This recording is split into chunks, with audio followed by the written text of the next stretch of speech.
everyone, welcome to my channel April Flower Art. I'm Tushara. Today I'm going to share with you my recipe for chicken wrap. I'll do it in the spicy Indian style. So let's see how to do it. I've taken here 500 grams of boneless chicken which I've cut into bite-sized pieces. So in the first step we'll marinate the chicken. I have already added some salt. The other ingredients are a teaspoon of turmeric powder, a teaspoon of red chili powder or as per your taste, 1.5 tablespoons of minced garlic, a tablespoon of minced ginger. You may even take ginger and garlic paste, half a teaspoon of black pepper powder, half a teaspoon of cumin powder or jeera, that's optional, 1.5 teaspoons of coriander powder. Into this I'll squeeze around a tablespoon of lime juice. You may even use vinegar. Just mix it into a paste and add it into the chicken. So just coat the chicken pieces really well with the marinade and let it rest for about 15 to 20 minutes. So in the next step we'll prepare the dough for the wrap. With the measurements I have given you, you may make around 8 wraps. For that you need 2 cups of wheat flour, that is atta. You may even take maida or all-purpose flour. To that I'll add half a teaspoon of salt and a teaspoon of oil and knead it into a soft dough like this. So with this we'll make the chapati. I'll take a lime-sized portion of the dough and roll it into loose flour and flatten it with the help of a rolling pin. We'll roll out a round disc. If you don't want to go through this process, you may use ready to eat rotis or paratha, naan, or even pita bread or tortillas. So in this manner I have rolled out the chapati. So it's around 1 millimeter thick. Let's cook it. I'll place it onto a pan which is heating on medium heat. After a few seconds you will see that the upper surface has dried up and you can see small bubbles forming. So at this point, with the help of a kitchen towel, I'll just press it and rotate the chapati so that it gets cooked evenly. So you can see that the chapati has puffed up. So we'll just turn it and cook the other side as well. The other surface has cooked as well. So in the same way we'll prepare the remaining chapatis.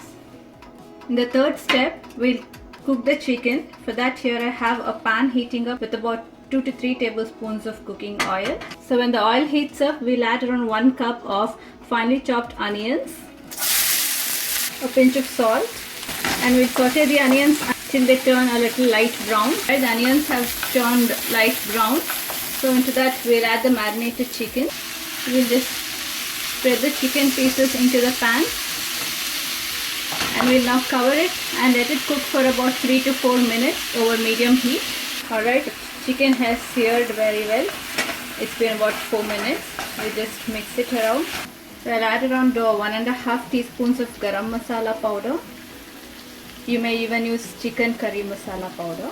Mix it really well and let the spices cook for about few seconds in the oil.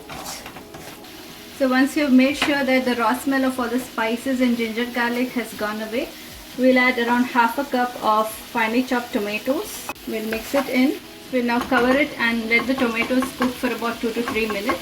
Alright, the tomatoes have cooked and integrated into the gravy. If at any point you see that the chicken is drying up, you may add few drops of water, maybe around 1 or 2 tablespoons, that's it. So we need to keep the chicken as dry as possible. At this point I also like to add in finely chopped green chilies.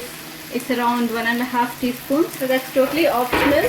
So this gives a nice spicy flavor. For this recipe I like to add a teaspoon of light soya sauce, but if you don't like the flavor you may skip it. And let the chicken cook completely. It may take another 5 minutes. Alright, the chicken has completely cooked. We'll now switch off the stove and give it some finishing touches. I'm squeezing some lemon juice, around a teaspoon, half a teaspoon of sugar. It's a flavor enhancer, but if you don't like this idea of adding sugar, you may completely skip it. And finally some finely chopped coriander leaves or cilantro and give it a final mix.